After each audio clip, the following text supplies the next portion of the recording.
Thank you very much for coming, everybody. It's a great pleasure to be here. I'd like to thank IMéRA for being my host and the Condé Nast for co-sponsoring this talk.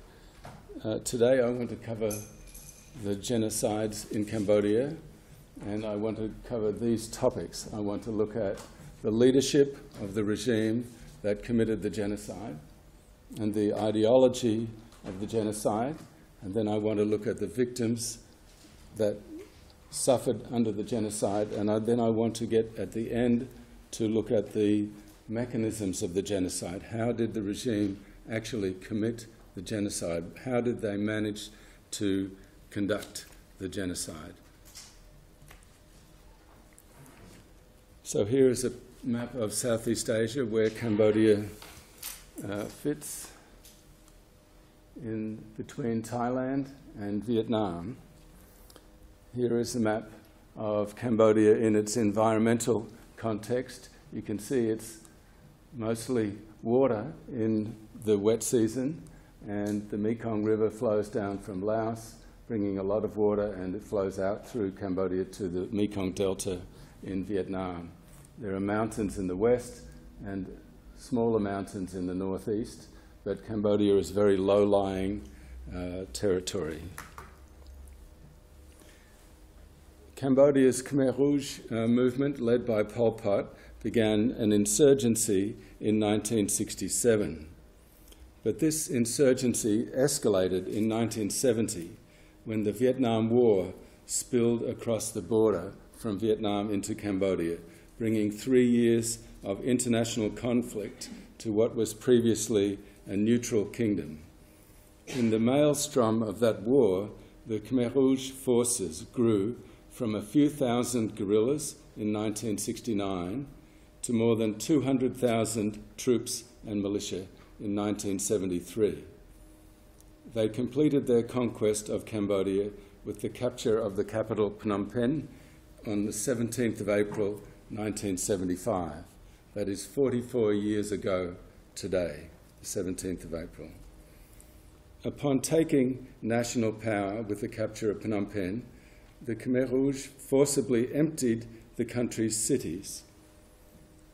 They evacuated the hospitals and Buddhist monasteries, closed the schools and factories, and abolished money and wages. This is the former National Bank of Cambodia. It's a photograph I took in 1980. 5 years later, the bank has still not been reconstructed. They dynamited it when they took over in 1975. Freedom of the press, freedom of movement, freedom of worship, organisation, association and discussion all disappeared in Cambodia for nearly 4 years. Family life came under rigid controls. Cambodians had to eat their meals in collective mess halls. The new state of Democratic Kampuchea, which I call DK, Kampuchea Democratique, officially proclaimed in January 1976, became a vast labour camp. I spoke to a 12-year-old peasant boy who was separated from his parents but escaped to Thailand, and he told me that the Khmer Rouge were killing people every day.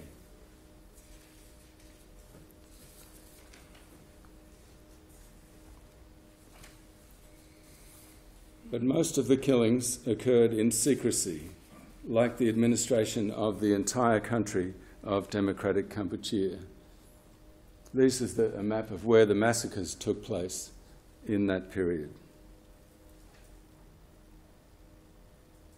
with the various zones of the country in which the Khmer Rouge drew the country into northeast, north, centre, northwest, west, southwest, which is going to be very important, the southwest zone, and the east.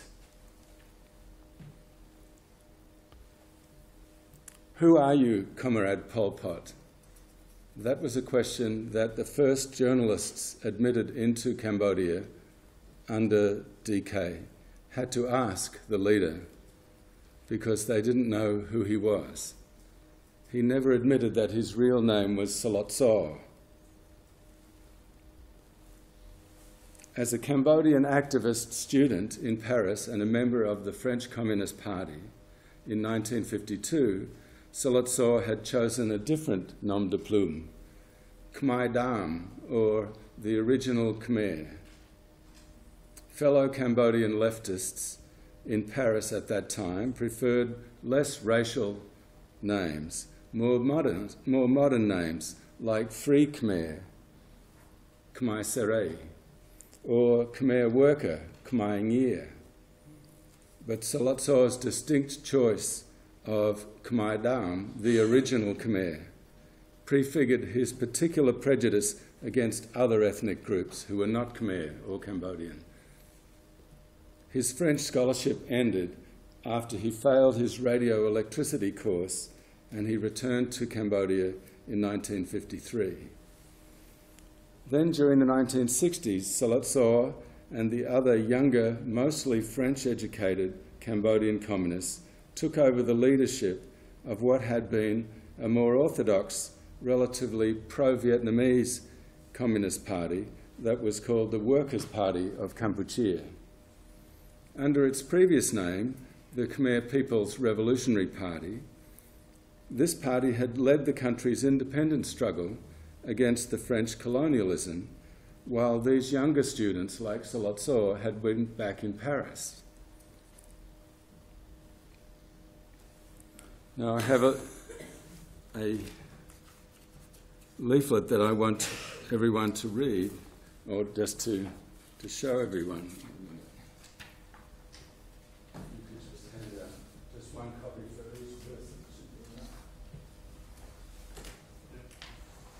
Because it's probably not enough to see it there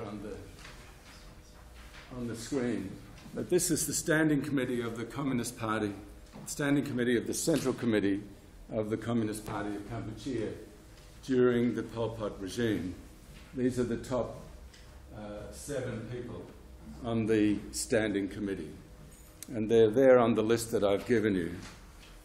Is there enough copies to go around? I want to point out from that list, though, numbers 4, 5, and 6, as you can see on the right, did not survive the Pol Pot regime. Number 4, Sao Pim, suicided, and the other 2 were executed in 1978. And you can see them on the list there as well. But in 1966, numbers 1, 2, 3, and 7 took over the leadership of the Communist Party from people like numbers 4 and 6, who were veterans of the First Indochina War against the French.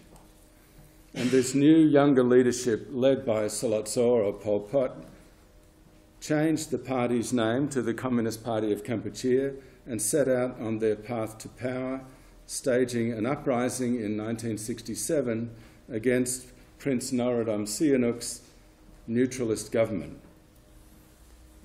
When General Lon Nol overthrew Sihanouk in 1970, the prince took up exile in China and he backed the rebels who had staged an insurgency against him, and he called them Khmer Rouge.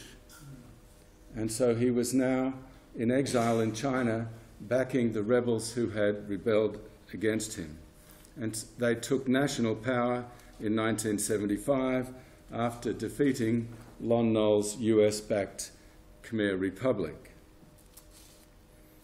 The official DK ruling body was this Standing Committee of the Central Committee of the Communist Party of Kampuchea. However, in actual practice, the leaders with maximum national political power and responsibility for the mass murders and genocide perpetrated in 1975 to 1979 were those leaders who were based in the capital, Phnom Penh. It was this group that made up the party's centre, Machimpak in Cambodian. Here's another picture of them. They included Selotzor or Pol Pot, Secretary General of the Communist Party and Prime Minister, Nguyen Chia, Deputy Secretary General of the party, Yang number 3, Vaughan Vet, number 5, Son Sen, number 11, who had risen up to number 8 and was Deputy Prime Minister, Khieu Samphan, Yang Tarit, the wife of Yang Sari, and Yun Yat, the wife of Son Sen. These are the major leaders of the regime.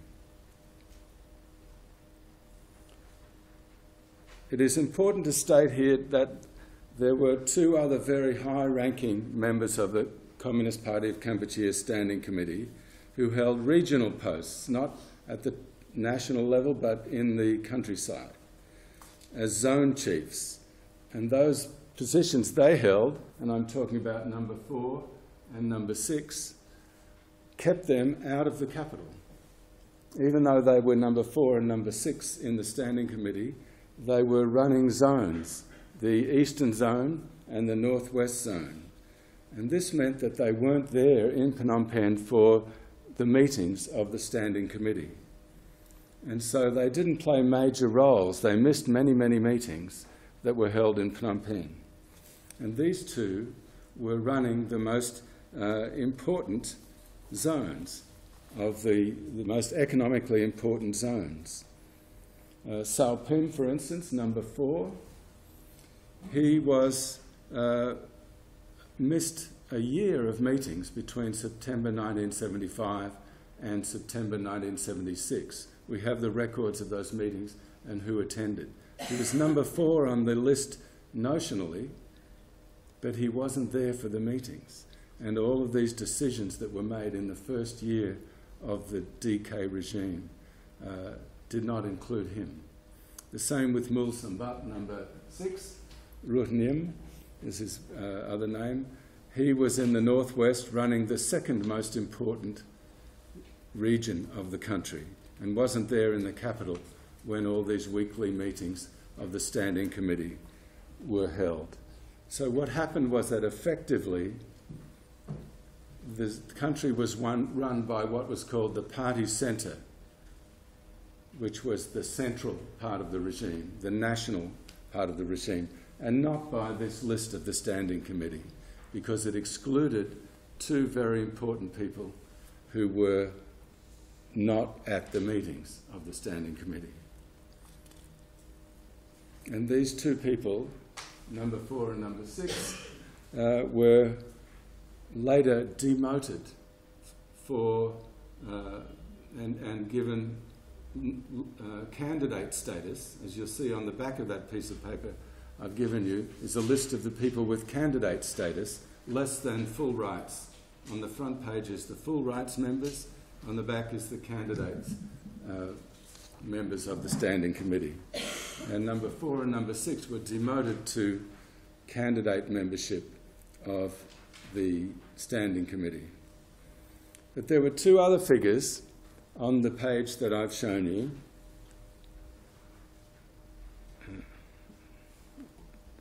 I'm sorry,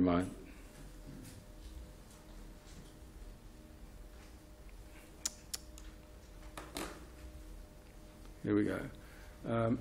Who were also running zones of the country and didn't hold and held positions outside the capital, who did have national authority, did have positions on the Standing Committee.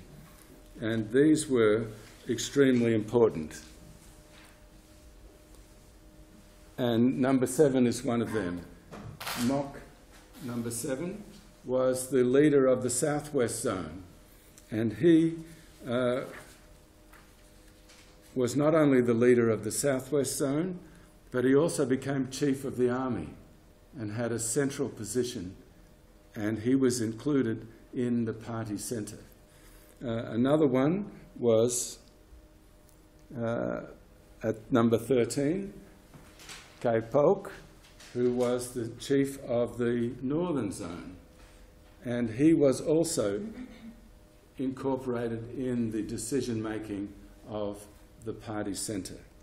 So there was a favouritism by the party centre against number 4 and number 6, who were veterans of the First Indochina War against the French, and an inclusion of Mok and Pok, who were brought in, even though they too had regional responsibilities. They were brought into the central party decision-making. And it was these two, Mok and Pok, who came to play the key role in the mass killings organised by the centre across the country, as we will see.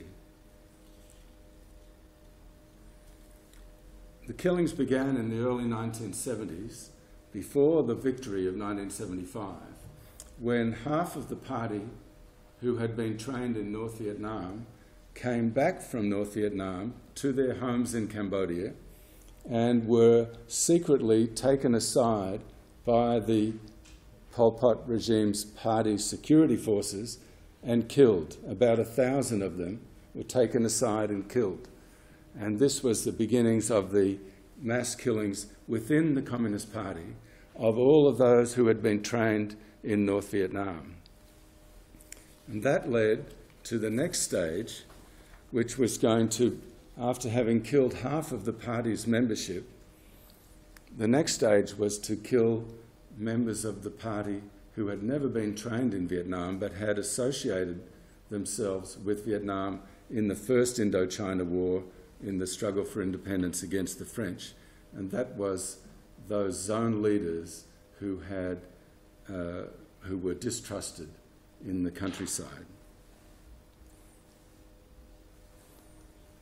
The DK, or Democratic Kampuchea, was initially divided into 6 major zones and 32 regions, and the regions were divided into districts, sub-districts and villages.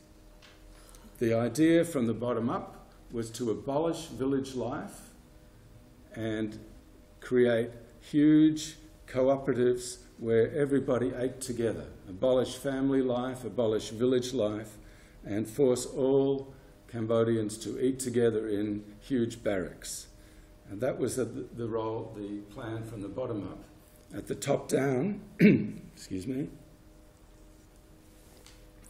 from the top down, the centre's plan was to encroach on the autonomy of each zone and impose top-down authority and reduce the independence of each of the zones. Here is an English version of the same map. So the centre gradually exerted totalitarian control over both the population at the bottom level and the administration at the top level, with the centre-backed forces commanded by the zone leaders Mok and Pok from the southwest and the north. And by 1978, just to sum up the whole process, the purges had taken the lives of half of the members of the Central Committee of the Communist Party.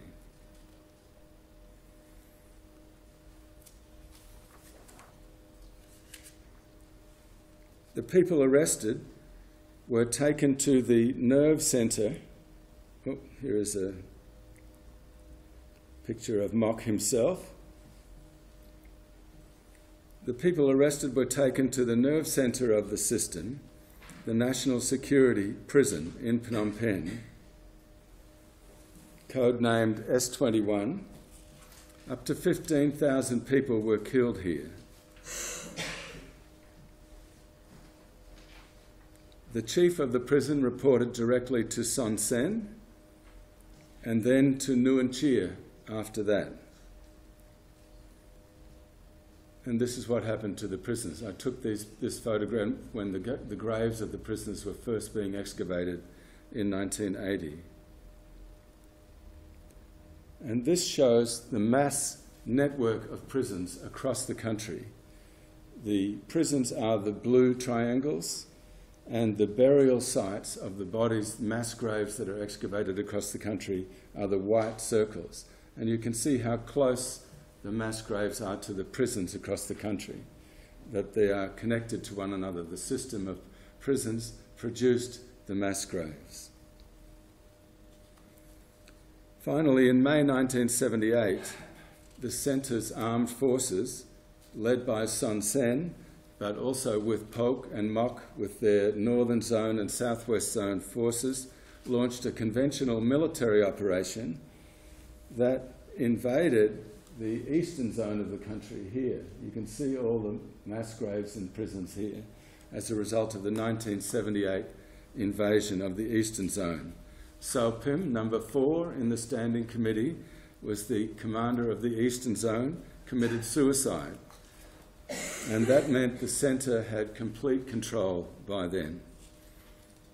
But it had sown the seeds of its own destruction because Sao Pim's junior officers escaped, some of them escaped, and they fled into the forest, started a rebellion, and in late 1978 they crossed the border into Vietnam and requested help from the Vietnamese Communist government, which then invaded the country and overthrew the Pol Pot regime in 1979.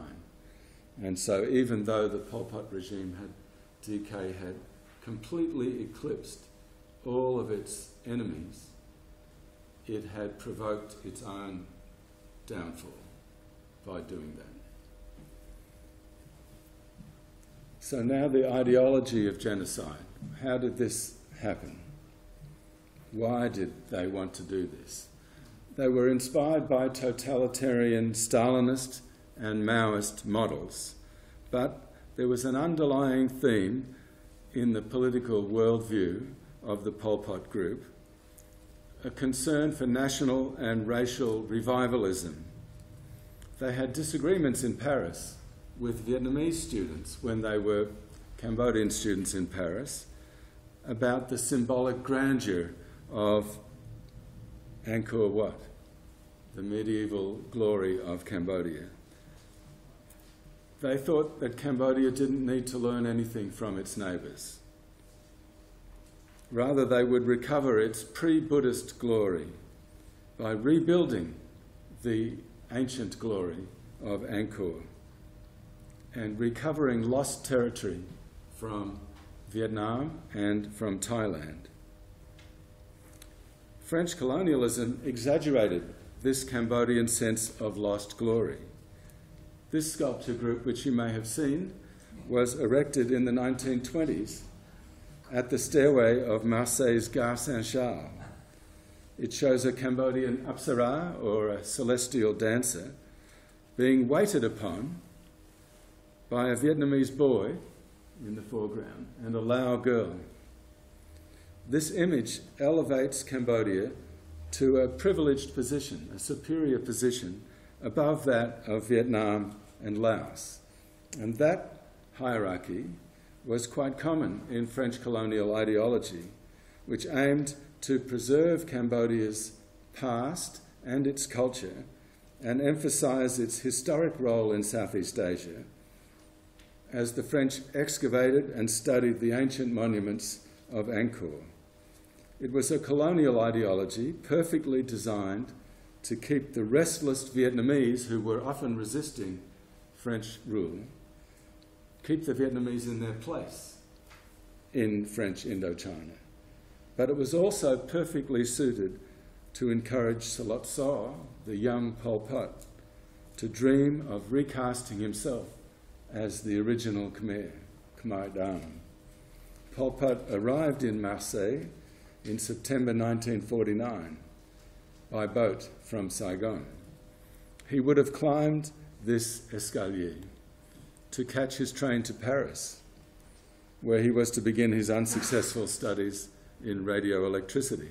And he would have been fascinated to study this sculpture very carefully on the way to the train. Born in Cambodia in 1925, Pol Pot had reached adulthood in French Indochina under the wartime Vichy administration. Pol Pot and Khieu Samphan had attended a Cambodian high school where every morning the pupils had to salute Marshal Pétain with the words, "Maréchal, nous voilà."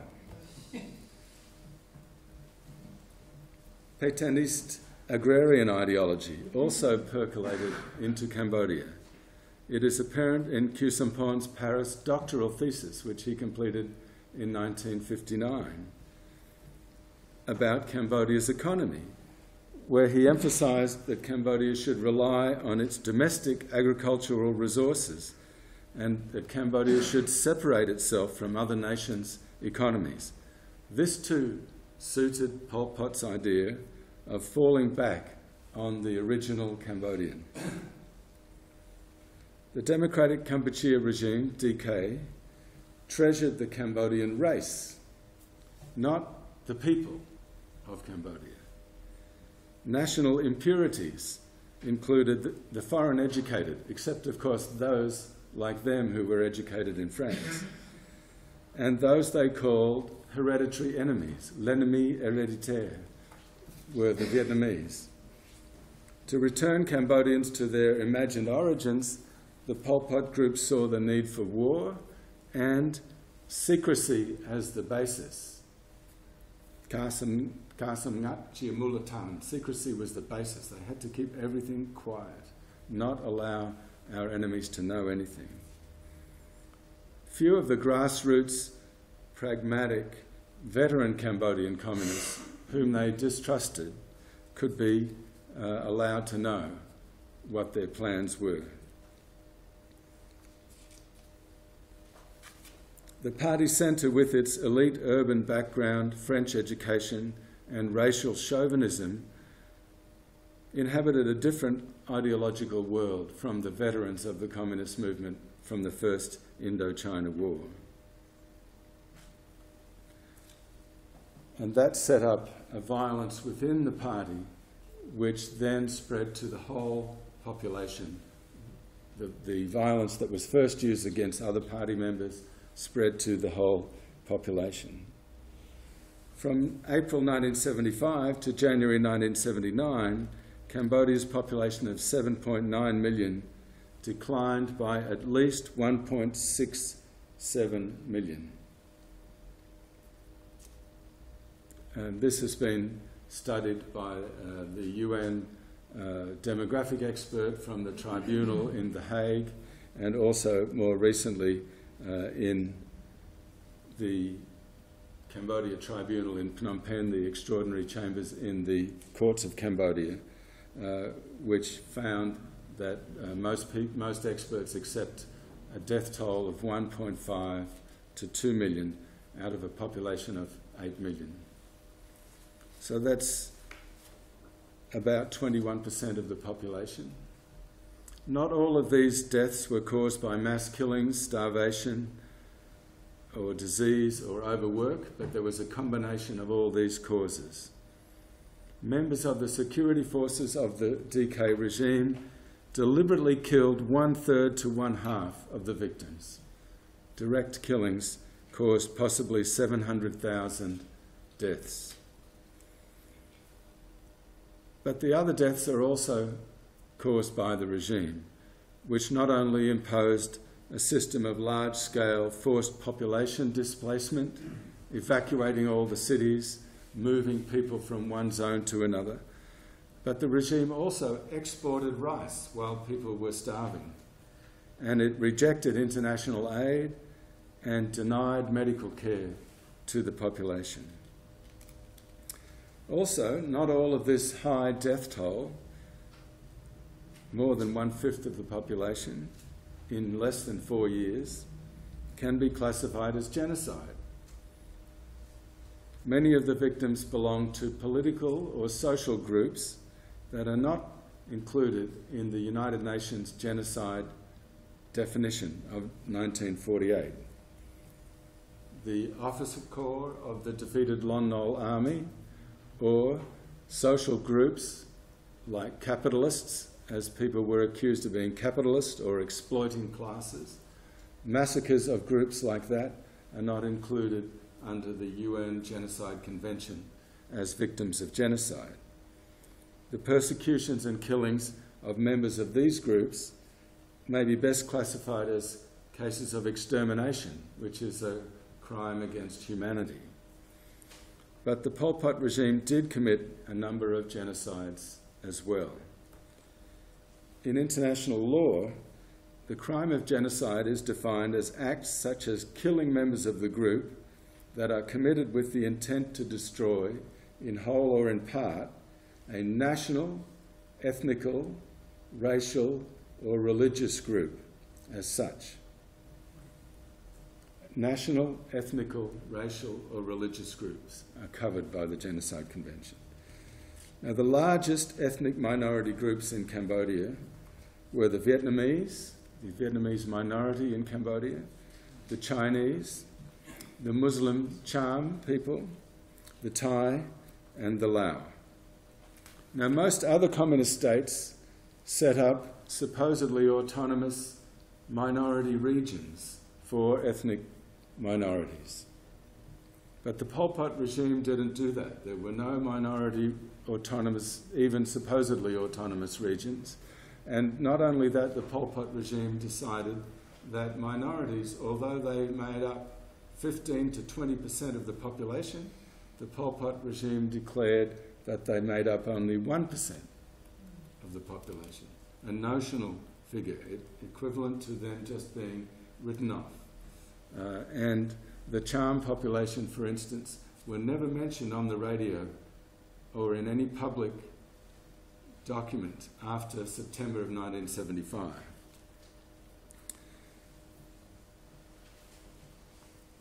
The ethnic Vietnamese population were expelled from the country in 1975 and 1976, but only about 20,000 remained.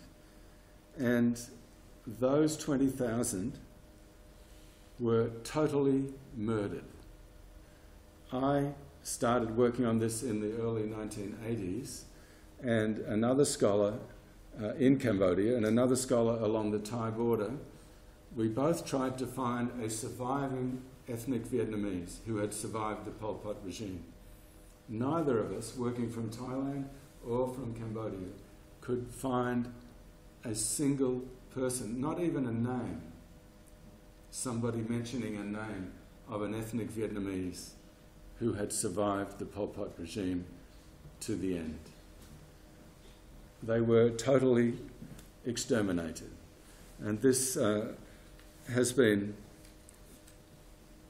documented by the recent judgment of the tribunal in Cambodia, which also quotes the words of an April 1977 issue of the Communist Party of Kampuchea's magazine, Revolutionary Flags, which the tribunal describes as a direct call to kill all members of the Vietnamese community remaining in Cambodia.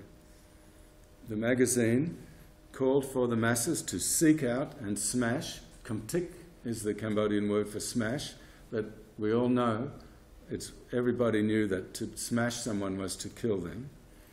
And it stated, "As for their old roots, some of whom still remain after we have smashed them to bits, it is imperative to whip up the people, to sweep more of them clean, and make things permanently clean." That word clean is a constant in Khmer Rouge propaganda and has resonance with the Nazi words Judenrein, clean of Jews, that were very common during the Holocaust. This word clean is sa'at, is the Cambodian word, constantly used for wiping out people of an ethnic group until none are left. In 2018, the trial chamber of the extraordinary chambers in the courts of Cambodia convicted two former top Khmer Rouge leaders, Nguyen Chia and Khieu Samphan. Nguyen Chia being the number 2 of Pol Pot on your list, and Khieu Samphan also on your list, who is the head of state of the DK regime. Convicted both of them of the genocide of Cambodia's ethnic minority. In this case, the court found that, quote, the CPK upper echelon ordered the identification of Vietnamese, as a result of which, from April 1975, lists and biographies were prepared by the lower echelons and then communicated back up to the upper echelon for further action. From April 1977, the court found that the Vietnamese in Cambodia were targeted for destruction as such. From then on, the court said, deliberate killings occurred on a mass scale, systematically organised and directed against the Vietnamese. And the court names and describes a number of different instances in which groups of Vietnamese were rounded up and slaughtered, including Vietnamese refugees sailing past Cambodia along the coast who were captured on their boats by the DK Navy and then murdered. In each case, the court found Vietnamese were targeted not as individuals, but based on their membership of the group and their perceived ethnicity. These crimes rose to the level of extermination, the additional crime against humanity of persecution on racial grounds, and genocide. Significantly, the arrival of the Southwest Zone cadres, that is, Mock, the military commander and chief of the Southwest Zone, sent his cadres to purge the Northwest Zone in mid-1977, and this had a dramatic effect on the ethnic Vietnamese minority in the Northwest Zone, as it did elsewhere. One person from Region 5 in the Northwest said this: they were searching out Vietnamese to arrest. When they found any Vietnamese, they took them away and killed them. And then this person was asked to specify. The question was, you have said that the Vietnamese in your unit were taken to be killed. And he replied, that happened after the Southwest group arrived. They researched people's biographies to find the Vietnamese. And when they discovered someone was Vietnamese, they would take them to be killed. Oh, here's a Vietnamese identity card that Vietnamese had always had to carry in Cambodia.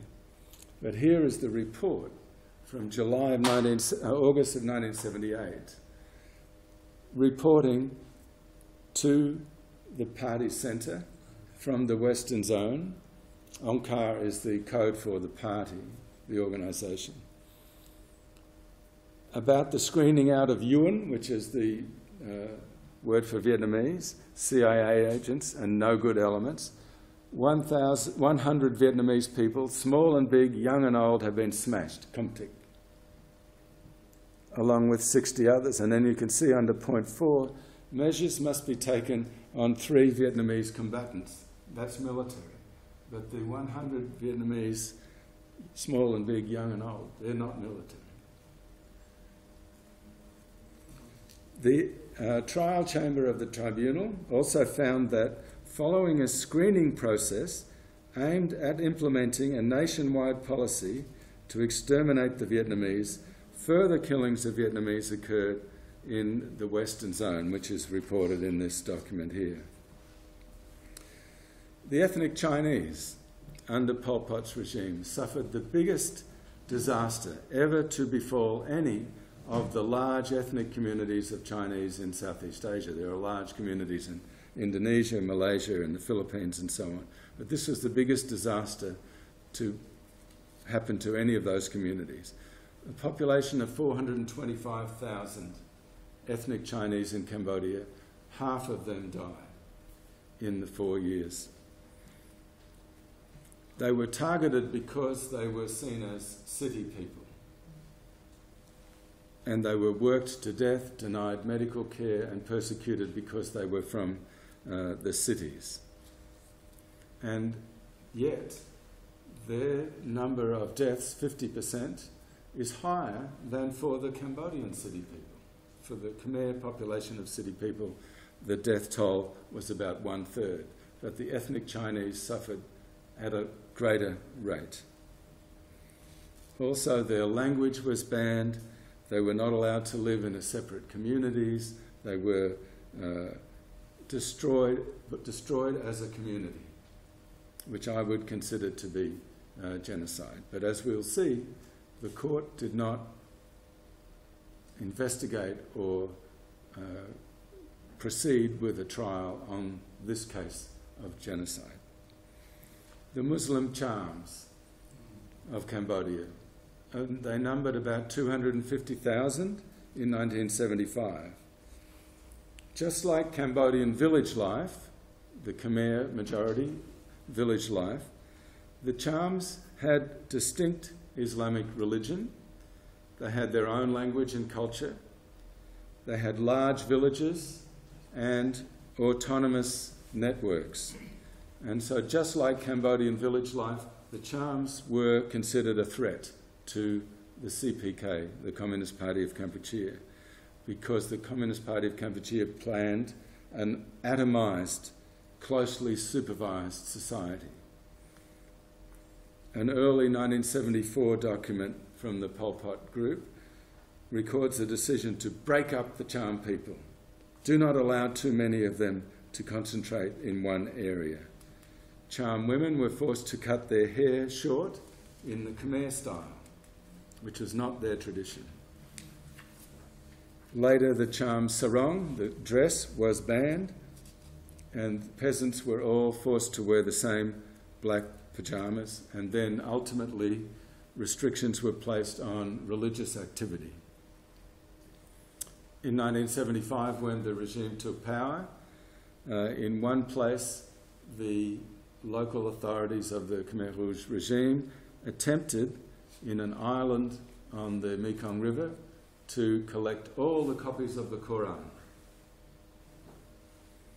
The village people, the Cham village people, staged a protest demonstration and soldiers fired into the crowd. So the Cham people picked up swords and knives and killed some of the soldiers. And then the army retaliated, massacred many of the people, pillaged their homes, emptied the island, and turned to a neighbouring village and did the same there. And then from 1975 to 1979, the DK army forcibly emptied all of the 113 villages of the Cham people. There was 113 villages in the country where the Cham lived, and they were all evacuated and emptied. About 100,000 Chams out of 250,000 were massacred, and the survivors were dispersed all over the country in groups of 3 and 4 families. Islamic schools and religion, as well as the Cham language, were banned.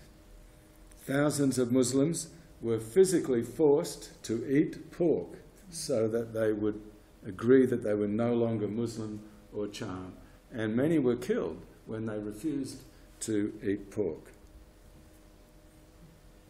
There was 113 hakam, or community leaders, one for each village. Only 20 survived. And of their 226 deputies, only 25 survived. I collected this data in the early 1980s. Of about 300 religious teachers at Cambodia's Quranic schools, only 38 survived. There was more than 1,000 Hajis who had made the pilgrimage to Mecca. Only about 30 survived. So how were these...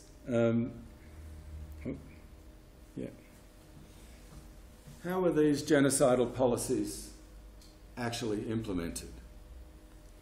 2 political forces drove the mass killings and then escalated them into genocide. First was the party centre.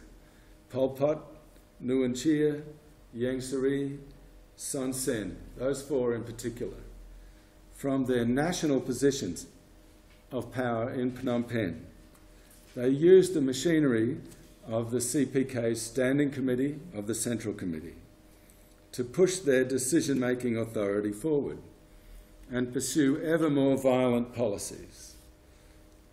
So there's the party centre. But second, as we saw in Region 5 of the Northwest Zone, a key role was played also by MOC's Southwest Zone forces, which spread across Cambodia as they were transferred to other zones and took power in those zones. The southwest zone spread across the country, carrying out the policies of the party centre. So these two political forces, the party centre and the southwest zone, were connected very closely. Mock himself, the commander of the southwest zone, was, of course, not just the commander of the southwest zone, he was also a member of the standing committee of the Central Committee. And Mok's son-in-law, Ren, became a deputy to Son Sen at the Army General Staff in Phnom Penh. The tribunal has recently published a lot of data about how this actually happened, how the Southwest Zone forces, when they came to a region, escalated the killing, in particular the genocidal killing, by collecting information about the charms, researching who was charmed and who was not, commissioning lists and biographies of ethnicity, and then having turned out compiling lists of who was Vietnamese or Cham, then killing them. And this is a result of the arrival of the Southwest Zone forces in these areas, one after another. One of the major people who was responsible was this man, Ao An, who was a Southwest Zone official who was sent by Mok to the Northern Zone, or what was changed to become the Central Zone, and he brought 200 officials with him from the Southwest Zone, and in the Northern Zone they killed about 20,000 Chams in 1977 and 78, and he is now waiting to be tried in Cambodia for the genocide of the Cham in an additional case. And the judge who has indicted him has put a lot of detail in explaining the crimes of Ao An.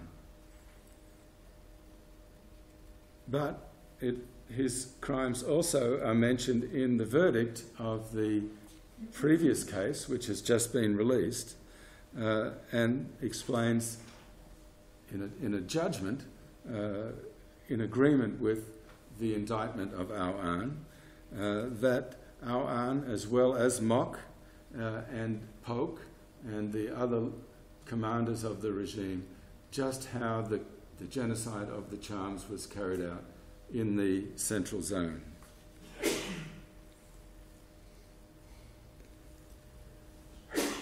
Another Southwest Zone leader was Mok's son-in-law, Mir Mut, who arrived in Kretchef province in northeastern Cambodia. Now, Mir Mut married Mok's daughter, Kom, who had already purged the Western Zone, and now he himself was, like his wife, was going to purge another zone, the Northeast Zone. He had risen through the ranks in the Southwest Zone and got to marry his boss's daughter. Right. He became, in fact, chief of the DK Navy, and he was the major criminal that I mentioned before, whose navy intercepted Vietnamese refugee boats on the high seas and slaughtered Vietnamese refugees who were fleeing from Vietnam, trying to get to Southeast Asian refugee camps. And the international co-prosecutor alleged that not only did he kill Vietnamese on the sea when he was in the Southwest Zone, but when he went to Kretchef in the northeast of Cambodia, inland, he commissioned lists and set out to kill ethnic Vietnamese in Kretchef province in the northeast.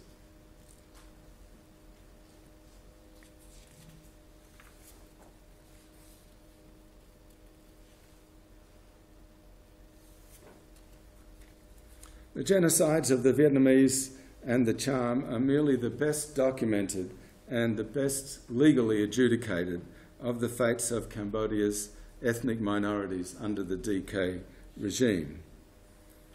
But there are others. members of the country's Khmer Krom, or Lower Cambodians minority. These are descendants of the Khmer population of this area, the Mekong Delta, who moved upstream into Cambodia itself when the Mekong Delta became part of Vietnam. And they lived in Cambodia itself, and they were known as Lower Cambodians. They too were targeted for genocide in the Pol Pot regime.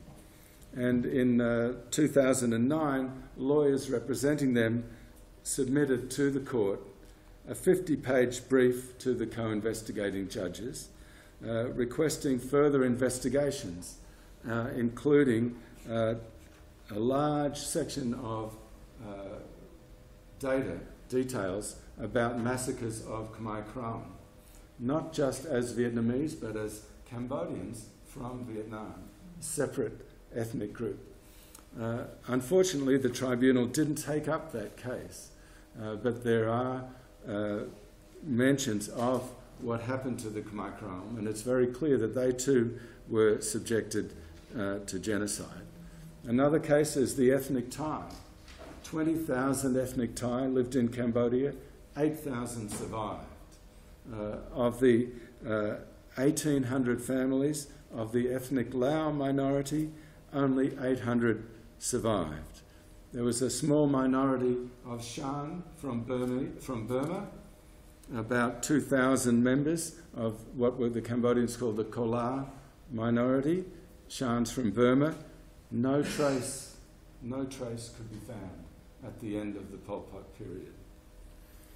So the tribunal in Cambodia, the extraordinary chambers in the courts of Cambodia, omitted to pursue these cases, and it's still deadlocked over charges of genocide against some of the Cambodians, such as this man, Yim Tit, another Southwest Zone official. But it's no indication that genocide is an inappropriate description of the fate of the victims of the Khmer Krom minority, the Thai, the Lao, the Kolar, or the ethnic Chinese. It is clear from CPK propaganda that the centre saw Cambodia's ethnic minority groups as ideally comprising just 1%.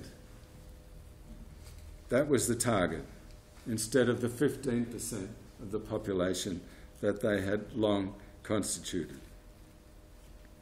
There's also the case of the people of the eastern zone of the country. When the Pol Pot regime's centre forces attacked the eastern zone, which is 1.7 million people, they tried to evacuate the whole country, especially when resistance started, and they said, we have to empty this whole zone.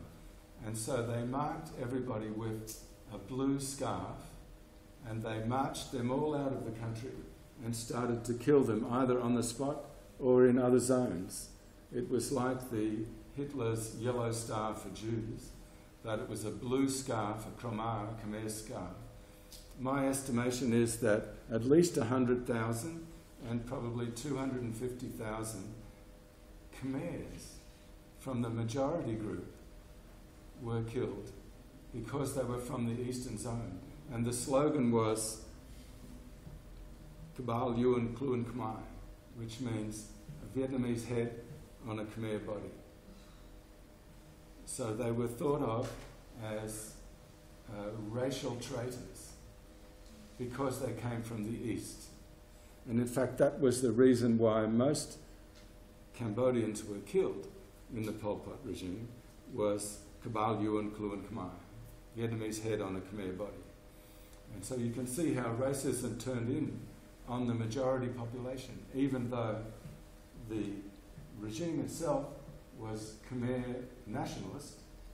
It determined that part of the national group, the Eastern Zone Khmer, that part was to be killed, to be exterminated. And that fits the Genocide Convention. But again, that's another case that was not taken up by the tribunal. Possibly 250,000 people.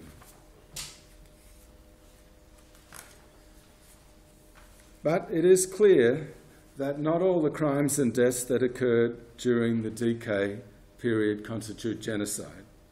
Just as in the case of Hitler's responsibility for World War II, the Holocaust of the Jews was a specific part of the crimes committed by the Nazi regime. The Third Reich committed other crimes of genocide too, including against the Roma and Sinti and against Soviet POWs, 3 million Soviet POWs. But the Nazis also committed war crimes and crimes against humanity, including mass murders and exterminations that cannot be classified as genocide in international law. On the other hand, all these different crimes were connected in many ways in the Nazi case. They were committed by a single regime in a short period of time, and they were in some cases even committed with a single purpose. For instance, the Nazi crimes of aggression and war crimes were linked to the policy of annihilation of the Jews beyond the borders of the German Reich. In possibly similar ways, the total number of 1.7 million Cambodians who died under the Pol Pot regime cannot all be considered victims of genocide.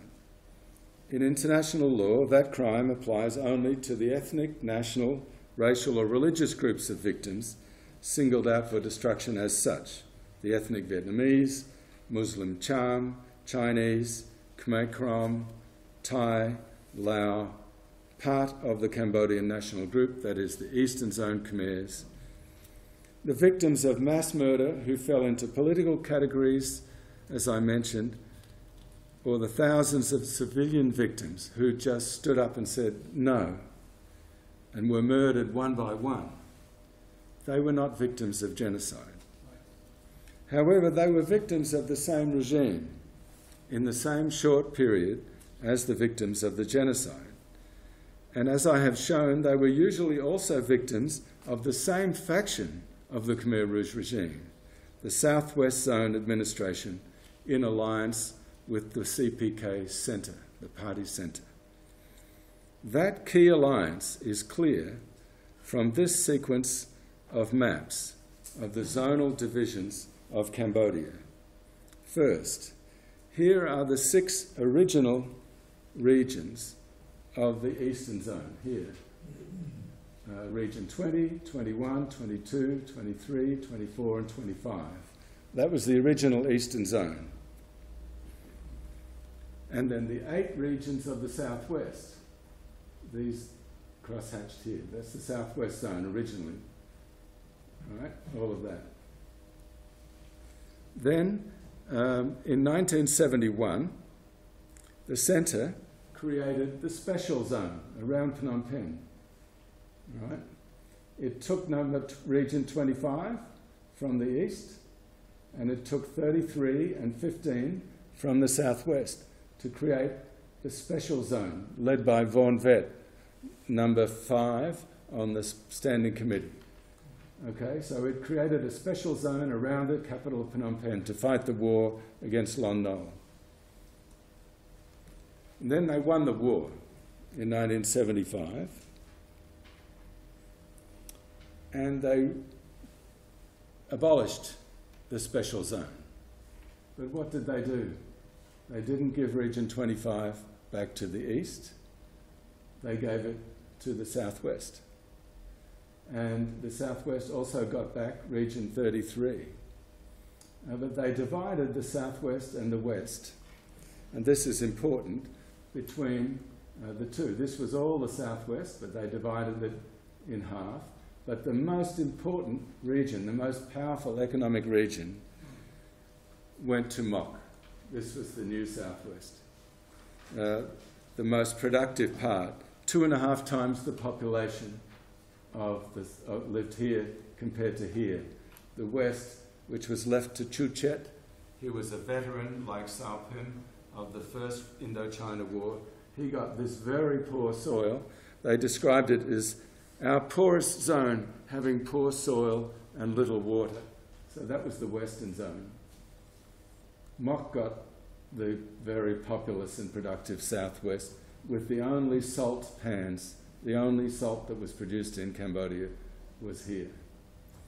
So the southwest got region 25 from the east, and it got the best part of the old southwest as well. This is the centre playing favourites with Mok against the east and against Mok's remaining rival Chuchet, who got the poor western zone. And it was from this strong economic base here in the southwest and strong centre backing that Mok's southwest zone forces were able to expand in 1977 and 78 to take over almost all of the rest of the country. And this is what happened. And this is what spread the genocide from the southwest everywhere else in the country. In 1976, this is Mok's daughter Kom going to the region in the west. But here in 1977, the southwest zone forces went to the northwest. They also went to the north and to the centre. And then in 1978, Kom's husband, Mirmut, went to Crochet in the northeast. And most importantly of all, the southwest forces conquered the east and took over the most important resisting zone. And this is where the resistance took up and eventually fled to Vietnam and brought down the regime. But this is how the centre and the southwest together were able to inflict genocide on the whole of the country. The CPK Centre's use of the Southwest Zone forces as its main repressive weapon in all its murderous campaigns, genocidal and non-genocidal, is quite clear. The party centre trusted Mok and his units, recruited them from the Southwest Zone, sponsored and deployed them on deadly missions, and sent them in 1977-78 into the other zones of the country, purging the administrations of the north, the northwest, the west and east, significantly escalating the level of terror and mass killing there, and conducting a series of genocides against the minority groups in those zones. In this way, under the orders and with the intent and propulsion of the party centre, the Southwest Zone forces spread out all over Cambodia, bringing genocide with them.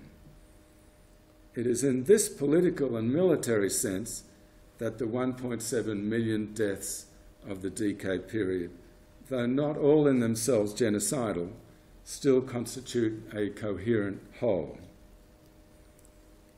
Democratic Kampuchea was a communist regime, both Stalinist and Maoist, in different ways. In their youth, its leaders were also influenced by Pétainism, a fascist agrarianism, which blended later in their careers with Maoist agrarianism. And they were also influenced by a French colonial ideology which attempted to place Cambodia in a privileged position, although under French rule, but above the other Indo-Chinese colonies, Vietnam and Laos. But most importantly, Democratic Kampuchea was also a deeply racist regime, as well as an agrarian communist regime. This led DK to commit not just crimes against humanity, but several crimes of genocide. Thank you.